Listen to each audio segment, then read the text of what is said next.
Greetings, fellow travelers, and welcome to The Way of the Showman, where we view the world through the lens of showmanship. I am Captain Frodo, and I will be your host and gracious guide along this leg of the journey along the way.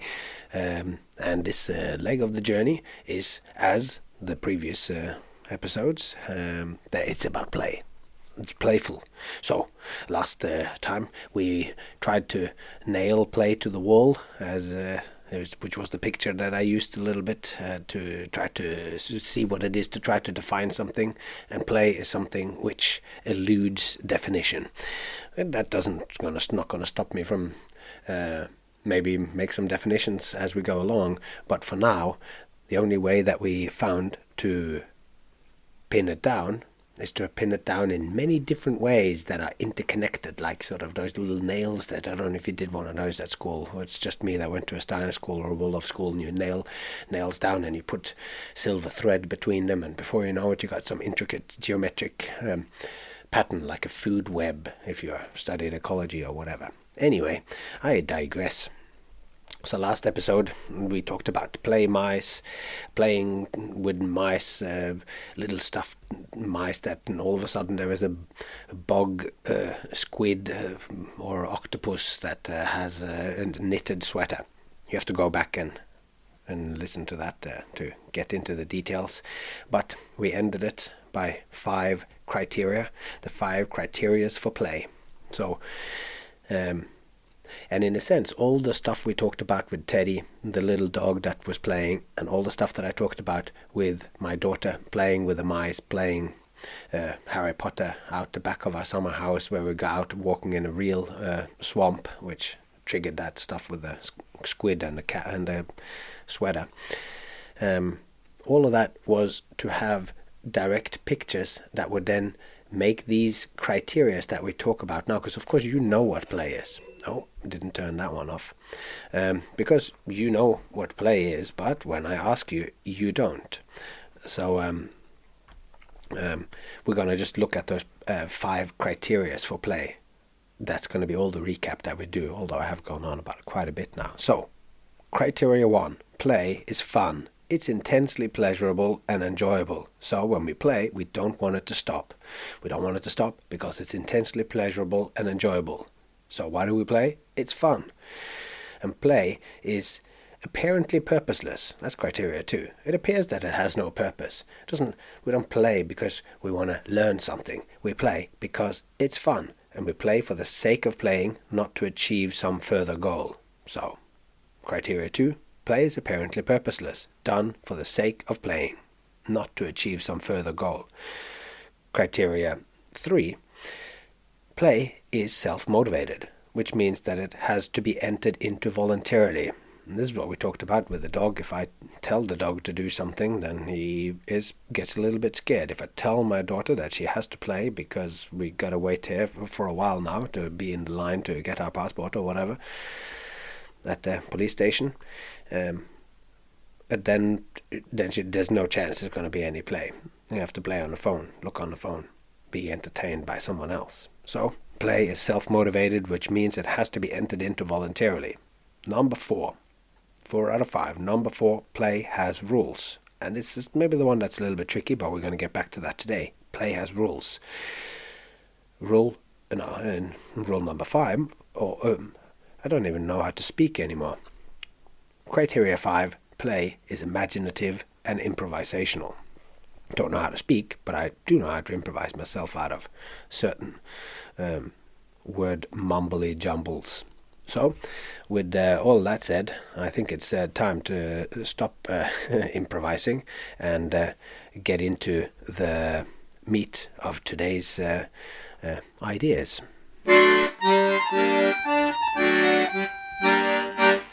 All right, these 5 criteria about fun and apparently purposelessness and self-motivation and rules and imagination and improvisation. These 5 criteria goes a long way towards capturing what play is. Yet each of the 5 criteria are quite dense, so I want to unpack them a bit. But before we do, I'd like to just point out that the criteria captures only play itself, but says nothing explicit about who does the playing.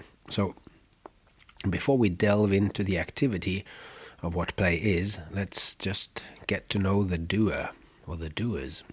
Let's meet the players. First and foremost, it's children who play. Children's innate way of being in the world is playful. They're born curious and they wonder about the world. A toddler that sees something on a shelf at the other side of the room which captures their interest will go on a quest to explore it, grab it, bite it, taste it, throw it, thus getting to know it. Through their hands and mouth and bodily interaction with the object, they will gain a personal relationship with the object. This exploratory approach will give them a very different experience of what it is than an adult helpfully naming it. Oh, that's a carved wooden turtle. The wonder and multi-sensory knowledge of the toddler captures the nature of the object in higher fidelity than the quick naming of it. The naming of something makes an adult feel they have grasped the thing in question, whilst naming something too soon gives us an impoverished understanding of it. The thing is so much. Like a poem, it is multivalent, and naming it is like pinning a butterfly. Something is foregrounded, whilst other aspects are relegated to the murky shadows of our consciousness. The carved wooden turtle is more than its name, something other than words, than sounds uttered. For the toddler, words are yet a new domain, a foreign way of grasping the world. The toddler taking her first stumbling steps across the living room floor is just as shaky stumbling her way through the world of words. The world is experienced through the tactile interaction with one's body, not through the abstraction of sounds. We know about the world through our body, through our sounds if it's coming from, we're knocking on the things, but the words is kind of like another dimension. Beyond the intuitive and emotional understanding of the language of music, the toddler does not have to have any grasp of the world through words. She has yet to be initiated into the kind of language made up of words. She might only dimly glimpse how distinct sounds can be small morsels of meaning affording an understanding of something in the world. These morsels of meaning then explode into combinatorial growth paralleled only by existence itself, as language starts dawning on them and they realize that there's a whole nother level of meaning here. But until then, the world speaks through all the other senses. Now this, of course, lies well beyond the horizon of understanding for a sweet child who is instead equipped with a wondering approach to the world that she quite literally grasps and tastes. Grasps as in she's grabbing stuff. And there we go, there's a metaphor right there. We're grasping stuff. It's like when you understand something, it means you're holding it and you can grasp it with your hands. So before and during the child's exploration of the world, they explore their body. Slowly, an infant works out what is part of itself and what is part of the world. It's not uncommon that a child captures a foot, sticks it into its mouth, and bites it hard enough to shock herself, or itself into herself. I'm just still talking about my own experience here. That it captures the foot, gets it into the mouth, and bites it, and then shocks her into crying with the sudden appearance of pain. Like they didn't see that coming. As months pass, they start to get a handle on the difference between what's part of them and what's not. But the way that this happens is exploratory and playful. The delineation between what's alive and what's just a thing is playfully diffused at this point. They have a wonderful ability to ensoul anything from a stick to a rock. That comes a little bit later, of course. I've jumped a little bit here to the kid being a little older, but Because I don't know much about the very, very young, like of whether they have the ability to ensoul it. Don't know if they have that ability quite yet. Maybe not until after they're 3, but I'm making this up right now. But in their experience, I would, by the time, certainly after they're 3 or whatever, and they have a bit of a theory of mind, they will probably just assume that a rock gets dizzy when it rolls down the slope. The adult telling them that a rock does not have feelings is not helpful. The child, at a certain age, is capable of knowing that something is play and pretend, yet they still see the dizziness as real, in a certain sense. Take it seriously. A child always sees more possibilities. To them, the world and anything in it could always be differently. It is in one way, yes, they agree to that, it is, but with one quick imaginative turn, they can remake the order of things and the importance of the relationship between them, just in a blink of a snap. They have yet to name everything in such a way as to limit it to one thing. There is more flow in their experience. The world is not done. It's constantly unfolding, and when an adult explains something, the child might nod and agree that, yes, what they said about this or that or the other is an aspect of something, but it could be so much more. Imagine if. And that's what the kids say. And the big project of becoming human is to know ourselves and the world we live in, and all the endless playful connections. Human children and the young of all mammalian species are born curious and very soon begin to explore their surroundings. Whether you're a human, a fox or a ferret, there is so much that you need to learn to survive and to thrive in your environment. And from the study of animals, it's pretty clear that there's a strong relationship between the kinds of play that animals get into and the skills that they'll need as adults. So for now, let's just put a pin in this strong connection between play and learning, and we can tentatively let the metaphorical ringly bell, which is something that I've started to say that isn't in any manuscript here, but that we think about something that we're going to play is actually apparently purposeless, but we're going to have this idea of learning in our mind. So as we come to terms with the peculiarity that the most advanced players and explorers are children, those are the ones who have the least experience, then I think it's time to get back to our sort of project of grasping the 5 criteria of play. Because now we know children, and we know it's an interesting thing. The little ones who don't know enough yet, they're the ones who are playing. The ones who haven't given up on getting new information and getting new synapses and new connections and new possibilities. Isn't that a good attitude to have towards life just in general? But anyway, let's talk about the different elements, the different criteria. And these criteria aren't abstract. If we think back at my description of Teddy and I playing in the forest, we'll find all the criteria present. Not because there was anything special about our play sessions, but simply because in any example of play, be it my description of my daughter playing, or if some cat and a weasel on a farm in southern Sweden share a rare moment of play, then we will find these elements present. So now, let's unpack these criteria and see what we find. So the first criteria is about play and fun. The first criteria of play is that it's fun. It's intensely pleasurable and enjoyable, so much so that when we play, we do not want it to stop. I believe that this feature of intense pleasure and a desire for it to continue is something evolution adds to those things that are really important for a species. The case in point is sex. Procreation is extremely important for any species, and as it happens, the absolute majority of people or beings find sex to be very pleasurable indeed. There are exceptions, absolutely, but if we're going to generalize, then you could say that sex is pleasurable. And like play, sex also comes with a deep biological drive, although the sex drive does not emerge until after the main impetus of the play drive has rescinded.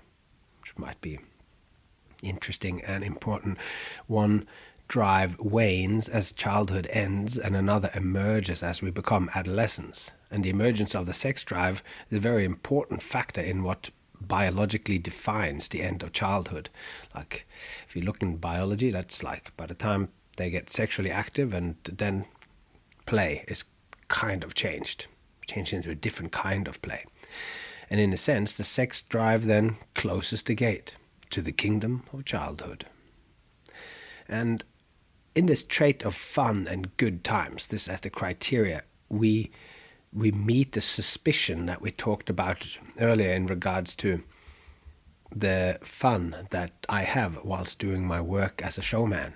People don't think that it's like I'm doing, they're sort of going, this can't be a serious occupation. Surely this isn't your job. Sure, like that. This is that suspicion to, because it is so fun. Society has made a sharp distinction between what's serious and what's fun, and what's serious is also important. And it's a lot of the time, if it's very serious, then it's not very fun. The validity of this is something that we'll get back to later on as we talk about who decides what's serious in a much later episode. But if something is really enjoyable and fun, like play and showmanship alike, then there is an almost implicit understanding that it can't be very important. The idea that play is superfluous, something not necessary, goes far back in history, at least back to the poet Schiller, who pointed out, Friedrich Schiller, romantic poet, who pointed out that animals loved to play, but that if they were hungry or under some kind of threat, then they wouldn't play. And we'll look more at Schiller and how right I think he got most things about the nature of role, but the role of play, and because he's got many things spot on. But this assumption of play as something which animals does if the time and place is right has then been transferred to the human species. And for a long time it was a truism that kids would only play when they were relaxed and calm and left idle. But this turned out to be a highly questionable assumption. So I think Schiller got that one wrong. So from descriptions and stories from war zones and refugee camps, it's become clear that kids play under the most extreme situations. And here again, Nalla Lanala's book, The Clown Manifesto, tells some harrowing stories about playing in refugee camps, and it's, yet another reason for why you should pick that book up. Of course, the kids, they don't play if they're actually in that moment being chased by wolves or Nazis, but given a respite from immediate danger, they will play no matter what the environment. More about that later. So furthermore, kids play what they see around them. And if a band of hunter-gatherers' main tools are fire and knives, then the kids will play with those. And if computers are the most important tools in their surroundings, then the kids will be wanting to be on computers. And if you deny them that, they will make one out of cardboard and pretend to use a computer. Young kids imitate and process what's going on around them, the good as well as bad, through play. And as an example of some real bad and kids playing in difficult circumstances, I read in a Norwegian book called Lek og læring I et nevroperspektiv, which means like play and learning in a neuro perspective, by Charlotte Lund and Per Brodal. I read there that the historian, a historian called Georg Eisen, mapped how Jewish children would play under the worst imaginable circumstances, and his accounts describe children playing in the concentration camps. Sometimes they played what could be considered normal games and activities, but they also played games where they reflected their surroundings, and in these darkest possible of human environments, the kids were observed playing gas chambers complete with screaming and refusals to enter, and also playing dead by lying in piles, and others playing that they were digging graves for the dead. And even though it doesn't get much darker than that, the children are enjoying the act of playing. The activity is enjoyable and deeply meaningful to them, and they take it serious, even when the contents of the game couldn't get any darker. And reading this makes me instantly tearful and horrified, as well as feeling lucky that my girl plays with small soft mice, which lives in a caravan and has a clown dad mouse that tells the others what to do, yet no one listens. From this, I glean, as the authors of the aforementioned book argues, that play is not just a luxury. It's an integral part of a child's way to be. It's the natural and expected behavior of any serious citizen of the kingdom of childhood. They don't just play because they have some surplus time and nothing better to do. It's the child's way of engaging with, grasping their own truths and relationships with the world. And this then, that got real dark there. Yeah, it's a complex world. I'm not going to go in any further into any of that. But this about, we're going to go into the second, going into the next, because I'm taking them a little bit out of order here. And we're going to talk about purpose. And because I think here this leads nicely into that play is apparently purposeless, this apparent purposelessness of play.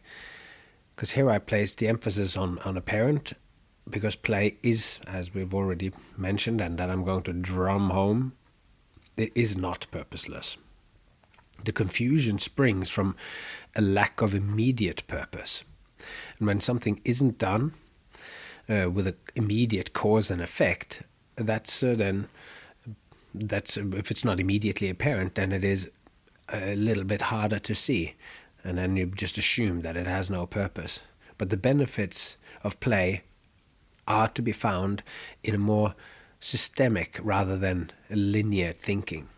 Nature works by teaching us skills, by giving us a drive to play, which manifests itself in curiosity, a desire to explore, to combine and recombine, and to ask, what if?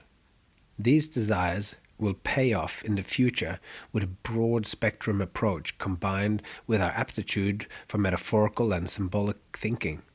We can transfer our understanding of one thing to something else, seemingly unrelated. Someone who has spent a lot of time looking at the flow of rivers and streams might in a flash grasp and perhaps even predict the movements of a herd of reindeer across a landscape.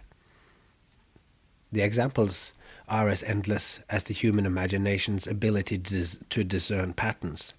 And sometimes, and something which many believe to be one of the, sometimes people might say this is the brain's primary functions, to discern patterns. But in the kingdom of childhood, the citizen's primary concern is the moment. It's not worried about the future. It's not worried about what it did a long time ago. It's worried about right now.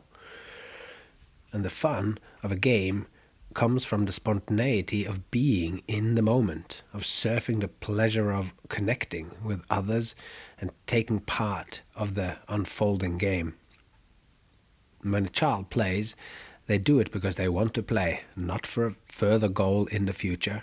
They play that their family of mice had a really angry uncle who was a tiger, simply because this is exciting. It's not like one of the kids goes, hey, let's pretend this tiger is their angry uncle, because then this game would be a useful exploration of relationships which could benefit us in the future to understand toxic relationships. They don't say that, but having gone through this, these patterns are now in their brain. They're now in them. Play is done to play, not to learn or master anything beyond itself. Any benefit reaped in the future is a side effect, which isn't consciously part of the play. So, let's look at, I've realized that I've skipped around in these things, so we don't even follow the 5 criterias like I had already laid them out. But hey, that's just taking the rules and what you expected, and I'm just throwing it out the window in a playful and self-motivated way. So with that sweet link, let's talk about play and self-motivation, because the characteristic from our list that says that play is voluntary and self-motivated. So I've sort of divided these things up, so we'll just talk about it all in a big stew here. Play is voluntary and self-motivated. And this self-motivation, really, I find that the core difference between free play and adult-steered play is that it is not it's not self-motivated. Free play is self-chosen and self-directed by the children. It springs around and everywhere at any given moment, as long as it's fun. It's an expression of autonomy, this kind of play, and creativity, and it must be allowed to happen without having to meet any expectations whatsoever. Guided play or adult-steered play might also be a fun activity for kids, but by the criteria that we're working from, guided play isn't actually play. It's a different activity which superficially might resemble play, but at its heart it isn't play. If an adult says, now we're going to learn how the hierarchy of command works on a ship, so let's play ship, the kids are not really playing. Anecdotally, from friends who are teachers, I've often heard them say that as a guided play session comes to an end, the kids will then ask, can we play now? Kids play primarily in childhood, which biologically speaking is the period up until adolescence, which comes around 12, 13.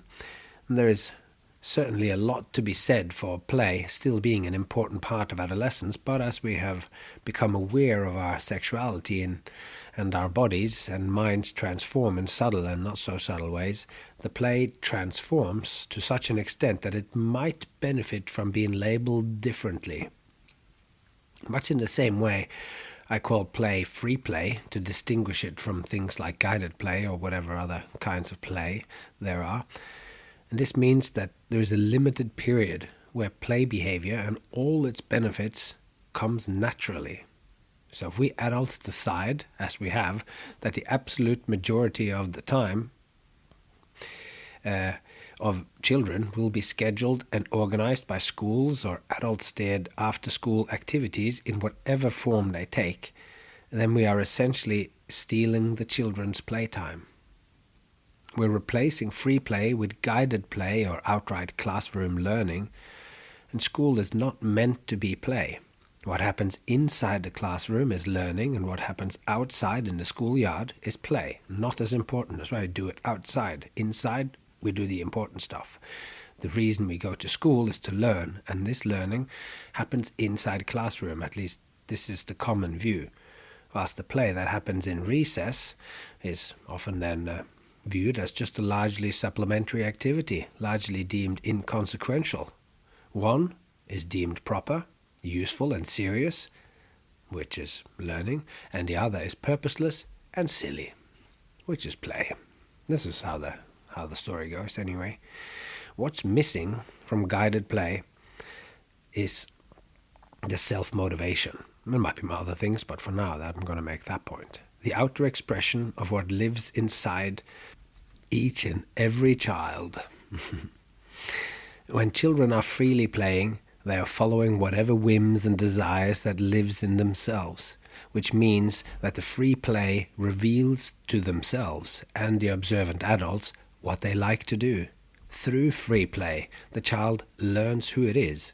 Happy to try new things, the child might say yes to play football in a field, and through this they discover how they feel about this, how they feel about the selection process that goes into making teams, how they feel being on a team, how they feel about running, following the rules of football, and how they feel learning to manipulate the ball with their feet. And when they later, through a friend, end up exploring ceramics, where there are a lot less rules and it's not a team sport, they will experience how this freedom and need to generate one's own rules based on what feels right in any given moment, and thus is revealed to them how they feel about such things. Each one of the games and activities and the endless permutations of play teaches the child by experience where their enthusiasm lies. They discover, through doing something by their own volition, what they like. And this seems to me to be a good recipe for discovering your way in life. And this shouldn't be underestimated, this aspect of it, to trust that just the fact that you want to do it, just the fact that it makes you feel good, just the fact that it is interesting or makes you feel excited, that is enough. And that is that little voice inside you, that who you actually are. You might go down a road and it might turn out that you're not actually interested in that. Maybe you won't become a huge ceramics expert or a football player or whatever. But you've been in there and you've tried it and you've followed a whim. I think that is highly underrated in today's society. If children instead spend their time doing what adults tell them, one of the main skills they learn is how to please adults, how to do and say what adults want them to say, and thereby reaping the reward of praise or some point system like, she's a B-level football player, or he's finished a 9-month pottery course with distinction. In this kind of learning, the game that's actually played is to please the others and scoring well on tests. The time spent on these activities done for future goals or for gaining points and grades for future schooling or work is time not spent on their own exploration of their own individual drives and inclinations. If you do that for 12 years and then go to university afterwards, all along the way only reading the books that adults assign you and doing what adults say is necessary, you lose track of your own passion. If you ever found it at all, given the inclusion or intrusion of play-based academic learning in preschools and kindergartens, there might not just be any time left for you to find yourself. So with this in mind, it's no wonder we get so many young people feeling lost, because I'd say that's pretty much what you'd expect. If you haven't learned to listen to your own heart, listen to yourself and find your own way by just following that inner voice, following the inner voice of what makes you feel good. Yeah.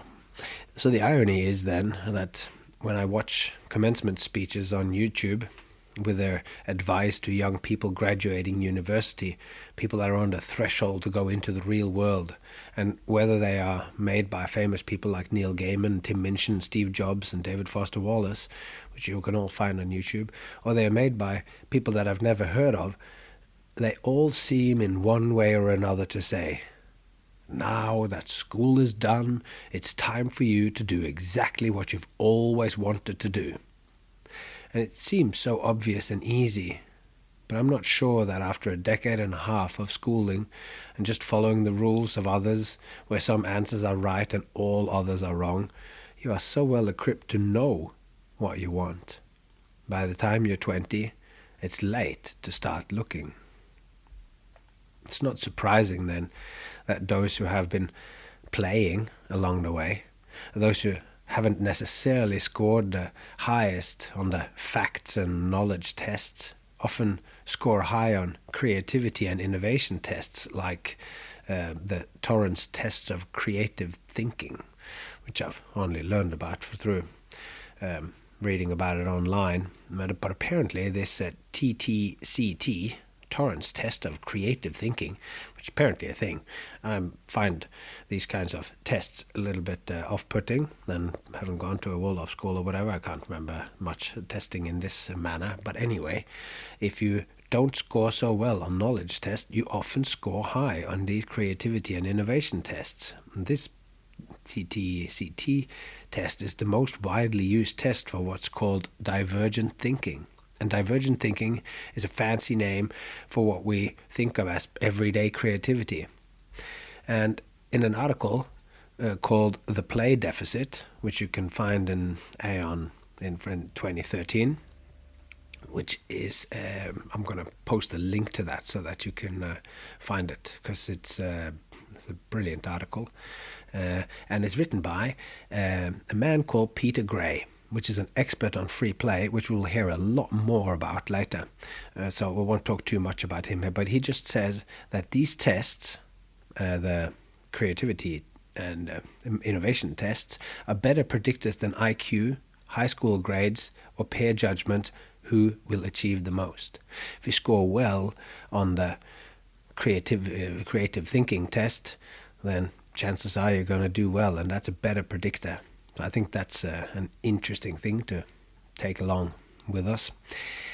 A lot of those creative people are ending up in my business. I remember sitting on the floor at a meeting on the mat, talking about a show we'd done the day before with Circus Oz, and listening to one after the other talking and voicing their concerns. I'm going, these guys are such weirdos, everyone. And I'm kind of thinking, well, I'm pretty weird too in what I have. And I'm going, well, that's why we are here, and that's why we are function so like Brett Haylock said in La Clique in La Soirée, going, we are a dysfunctional family that found each other through the love of what we do. But yeah, anyway, creativity and divergent thinking. Deviant too sometimes, no doubt.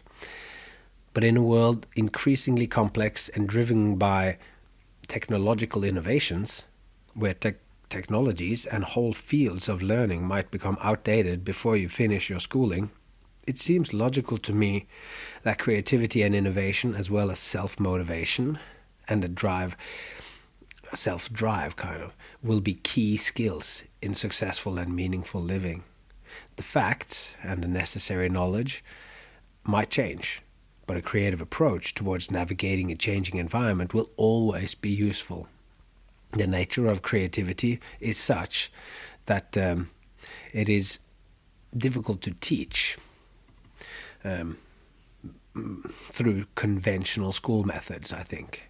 But it is a key outcome of free, self-motivated play. So in our rapidly changing times, we need play, and lots of it. And I think this is what Albert Einstein had in mind, and what he was talking about in an interview with the Saturday Evening Post on October 26, 1929, when he said, "I am enough of an artist to draw freely upon my imagination. Imagination is more important than knowledge, and knowledge is limited, but imagination encircles the world."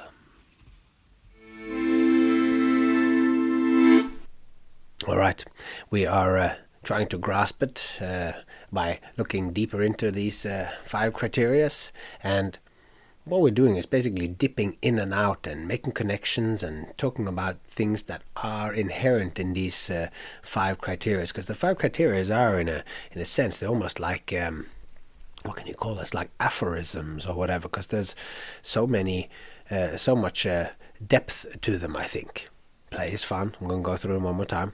Criteria 1, play is fun. It's intensely pleasurable and enjoyable. So when we play, we don't want it to stop. Criteria 2, play is apparently purposeless. We play for the sake of playing, not to achieve some further goal. 3, play is self-motivated, which means it has to be entered into voluntarily. 4, play has rules. 5, play is imaginative and improvisational. So, with all this in mind, we're going to delve into more rules and play and stuff in the next exciting episode. And until then, it'd be awesome if you went over to the Way of the Showman on Instagram. Not because it's the most exciting and happening place on the Instagram or on the social networks, but because that's a way that I potentially then could reach you. I could send you a message and go, hey, I've seen some stuff that you do, because it will pop up in my feed and I'll know more about you. So I'd like to know more about you. And in today's age and situation, using social media is one way. So why not join on over, and I try to follow every single one of you back. I do it in pulses, and I will pulse soon and follow each and every one of you who've gone over there to check it out. So until next time, take care of yourself, and that's your love, and I hope to see you along the way, at least on Instagram.